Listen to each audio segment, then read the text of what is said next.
નમસ્કાર મિત્રો, સ્વાગત છે તમારું અમારી YouTube ચેનલમાં। તો મિત્રો એસએસસી એટલે કે સ્ટાફ સિલેક્શન કમિશન દ્વારા અલગ અલગ ડિપાર્ટમેન્ટમાં અલગ અલગ વર્ગ 3 ની પોસ્ટો ભરતી જાહેર કરવામાં આવેલી છે। તો આ ભરતી વિશે આપણે તમામ માહિતી આજના વિડીયોમાં મેળવી લઈએ। તે પહેલા બીજું મિત્રો લાઈક અને શેર કરી દેજો, ચેનલમાં નવા હોય તો ચેનલને સબસ્ક્રાઇબ કરી દેજો। તો ચાલો મિત્રો વિડીયોની શરૂઆત કરીએ।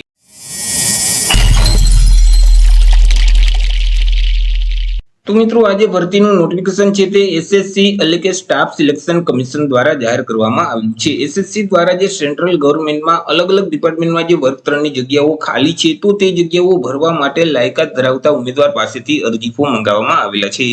તો સૌથી પહેલા આપણે વાત કરી લઈશું કંઈક અગત્યની તારીખ વિશે। હવે મિત્રો આ જે ભરતી છે તેમાં જો તમારે અરજી કરવી હોય તો ઓનલાઈન અરજી ફોર્મ ભરવાનું રહેશે। ઓનલાઈન અરજી ફોર્મ ઓલરેડી શરૂ કરી દેવામાં આવેલા છે। 2/6/2025 થી અરજી ફોર્મ શરૂ કરવામાં આવેલા છે। 2/6/2025 થી લઈ અને 23/6/2025 ના સમયગાળા દરમિયાન તમારે ઓનલાઈન અરજી કરી દેવાની રહેશે। ઓનલાઈન અરજી ફોર્મ જે એસએસસી ની ઓફિશિયલ વેબસાઇટ છે ssc.gov.in, તો તે વેબસાઇટ ઉપર જઈ તમારે 23/6/2025 ના સમયગાળા દરમિયાન ઓનલાઈન અરજી ફોર્મ ભરવાનું રહેશે। જો મિત્રો તમે ઘર બેઠા જ ઓનલાઈન અરજી ફોર્મ ભરાવવા માંગતા હોય તો અમારા જે WhatsApp નંબર છે 6352228352, આ નંબર પર તમે WhatsApp પર મેસેજ કરશો કે અમારે સ્ટાફ સિલેક્શનમાં અરજી ફોર્મ ભરવું છે, તો તમને નજીવી ફી સાથે ઘર બેઠા જ ઓનલાઈન અરજી ફોર્મ ભરી દેવામાં આવશે। એ મિત્રો પરીક્ષા ફી છે તે પણ તમારે ઓનલાઈન જ ભરવાની રહેશે। તમારે 24/6/2025 ના સમયગાળા દરમિયાન ઓનલાઈન પરીક્ષા ફી ભરી દેવાની રહેશે। જો ફોર્મ ભરતી વખતે કોઈ પણ પ્રકારની ભૂલ થઈ હોય અને તમે તેમાં સુધારો કરવા માંગતા હોય તો તેમની જે ફી છે તે ફી ભરી અને તમે 28/6/2025 થી લઈ 30/6/2025 ના સમયગાળા દરમિયાન તમે તમારા ફોર્મમાં સુધારો કરી શકશો। ત્યાર પછી અહીં સૌથી પહેલી જે કોમ્પ્યુટર બેઝ ટેસ્ટ લેવામાં આવશે તે મિત્રો 24 જુલાઈ 2025 થી લઈ અને 4 ઓગસ્ટ 2025 ના સમયગાળા દરમિયાન પહેલી પરીક્ષા છે તે લેવામાં આવશે। વાત કરી લઈએ મિત્રો એજ લિમિટ એટલે કે વય મર્યાદા વિશે। અરજી ફોર્મ ભરવા માટે ઉમેદવારની ઉંમર કેટલી હોવી જોઈએ? તો કે અહીં મિત્રો ઉમેદવારોએ 1/8/2025 ને ધ્યાનમાં રાખી પોતાની ઉંમરની ગણતરી કરવાની રહેશે। 1/8/2025 ના રોજ ઉમેદવારની ઉંમર છે તે અલગ અલગ પોસ્ટ મુજબ અલગ અલગ રહેશે। જેમ કે અમુક પોસ્ટમાં 18 થી 25 વર્ષની ઉંમર હોવી જોઈએ, અમુક એવી પોસ્ટ છે કે જેમાં 18 થી 27 વર્ષની ઉંમર હોવી જોઈએ। એવી રીતે મિત્રો અલગ અલગ પોસ્ટ મુજબ ઉમેદવારની ઉંમર છે તે અલગ અલગ રાખવામાં આવેલી છે। પરંતુ અહીં જે અનામત વર્ગના ઉમેદવાર છે તેઓને સરકારશ્રીના નિયમ મુજબ છૂટછાટ છે તે મળવાપાત્ર થશે। જેમ કે એસસી અને એસટી કેટેગરીના જે ઉમેદવાર છે તેઓને 5 વર્ષની છૂટછાટ આપવામાં આવશે। ઓબીસી કેટેગરીના જે ઉમેદવાર છે તો તેઓને 3 વર્ષની છૂટછાટ મળવાપાત્ર થશે। હેન્ડીકેપ ઉમેદવાર છે તો તેઓને 10 વર્ષની છૂટછાટ આપવામાં આવશે। ત્યાર પછી મિત્રો માજી સૈનિક છે તો તેઓએ જે સંરક્ષણ સેવા બજાવેલ છે તે ઉપરાંત 3 વર્ષની છૂટછાટ મળવાપાત્ર થશે। વાત કરી લઈએ એજ્યુકેશન ક્વોલિફિકેશન એટલે કે શૈક્ષણિક લાયકાત વિશે। અરજી ફોર્મ ભરવા માટે ઉમેદવારની શૈક્ષણિક લાયકાત કેટલી હોવી જોઈએ? તો કે અહીં મિત્રો અલગ અલગ પોસ્ટ મુજબ અલગ અલગ શૈક્ષણિક લાયકાત નક્કી કરવામાં આવેલી છે। અમુક પોસ્ટ છે તે ધોરણ 10 પાસ ઉપર છે, અમુક પોસ્ટ છે તે ધોરણ 12 પાસ ઉપર છે, જ્યારે અમુક પોસ્ટ છે તે સ્નાતક એટલે કે ગ્રેજ્યુએશન ઉપર રાખવામાં આવેલી છે। એવી જ રીતે પગાર ધોરણ છે તે મિત્રો અલગ અલગ પોસ્ટ મુજબ અલગ અલગ પગાર ધોરણ લાગુ પડશે।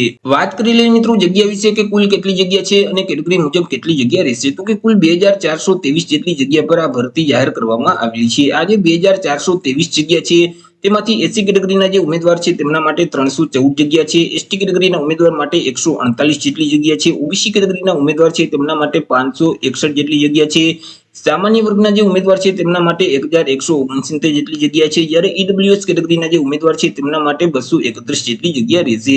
આવી રીતે અલગ અલગ પોસ્ટ થઈ કુલ 2423 જેટલી જગ્યા પર આ ભરતીની જાહેરાત કરવામાં આવેલી છે। વાત કરી લઈએ અરજી ફી વિશે કે કયા ઉમેદવારોએ કેટલી અરજી ફી ભરવાની રહેશે। તો અહીં મિત્રો તમામ એસસી કેટેગરીના જે ઉમેદવાર છે, એસટી કેટેગરીના ઉમેદવાર છે, શારીરિક રીતે વિકલાંગ વ્યક્તિ છે, માજી સૈનિક છે, તો આ ઉમેદવારોએ અરજી ફી ભરવાની રહેતી નથી। તે સિવાય સામાન્ય વર્ગના જે તમામ ઉમેદવાર છે, ઈડબ્લ્યુએસ કેટેગરીના જે તમામ ઉમેદવાર છે, ઓબીસી કેટેગરીના જે તમામ ઉમેદવાર છે તો તેઓએ અરજી ફી ભરવાની રહેશે। અરજી ફી તરીકે ₹100 ભરવાના રહેશે। અરજી ફી છે તે તમારે ઓનલાઈન જ ભરવાની રહેશે। તમે UPI, net banking, credit card કે ડેબિટ કાર્ડના માધ્યમથી અહીં ઓનલાઈન અરજી ફી ભરી શકશો। 24/6/2025 સુધીમાં તમારે ઓનલાઈન અરજી ફી ભરી દેવાની રહેશે।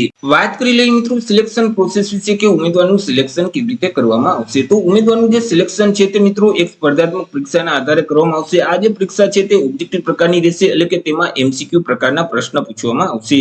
આ જે પરીક્ષા છે તે ઓનલાઈન એટલે કે કોમ્પ્યુટર બેઝ લેવામાં આવશે। મિત્રો તમને જે ક્વેશ્ચન પેપર આપવામાં આવશે તેમાં જે રીઝનિંગ પ્રકારના દાખલાઓ છે તેવા 25 દાખલાઓ પૂછવામાં આવશે કે જેમના 50 માર્ક રહેશે। જીકે સંબંધિત જે પ્રશ્ન છે તેવા 25 પ્રશ્ન પૂછવામાં આવશે, તેમના પણ 50 માર્ક રહેશે. ગણિત સંબંધિત જે દાખલાઓ છે તેવા 25 દાખલાઓ પૂછવામાં આવશે કે જેમના પણ 50 માર્ક રહેશે. અને ઇંગ્લિશ ગ્રામર સંબંધિત જે પ્રશ્ન છે તેવા 25 પ્રશ્ન પૂછવામાં આવશે, તેમના પણ 50 માર્ક રહેશે. આ રીતે મિત્રો કુલ અલગ અલગ 100 MCQ પ્રકારના પ્રશ્ન પૂછવામાં આવશે. એક પ્રશ્નનો 2 માર્ક એટલે 200 માર્કનું પેપર રહેશે.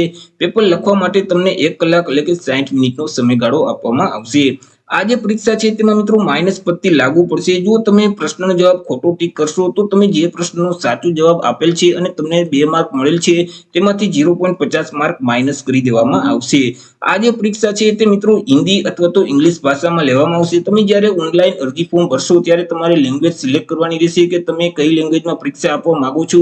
તમે જે લેંગ્વેજ સિલેક્ટ કરેલ હશે હિન્દી અથવા તો ઇંગ્લિશ, તો તે લેંગ્વેજમાં તમને પ્રશ્ન પૂછવામાં આવશે. વાત કરી લઈએ મિત્રો પરીક્ષા સેન્ટર વિશે કે ગુજરાતમાં કયા કયા શહેર ખાતે આ પરીક્ષાનું આયોજન કરવામાં આવશે. તો ગુજરાતમાં કુલ 5 સેન્ટર ખાતે આ પરીક્ષા લેવામાં આવશે કે જેમાં અમદાવાદ, વડોદરા, રાજકોટ, સુરત અને મહેસાણા, તો આ 5 શહેર ખાતે આ પરીક્ષાનું આયોજન છે તે કરવામાં આવશે. તો એ રીતે મિત્રો સ્ટાફ કમિશન દ્વારા વર્ગ 3 ની અલગ અલગ પોસ્ટો ભરતીની જાહેરાત કરવામાં આવી છે. તો આશા રાખું છું વિડીયો પસંદ પડ્યો હશે. વિડીયો પસંદ પડ્યો તો લાઈક અને શેર કરી દેજો. ચેનલમાં નવા હોય તો ચેનલને સબસ્ક્રાઇબ કરી દેજો.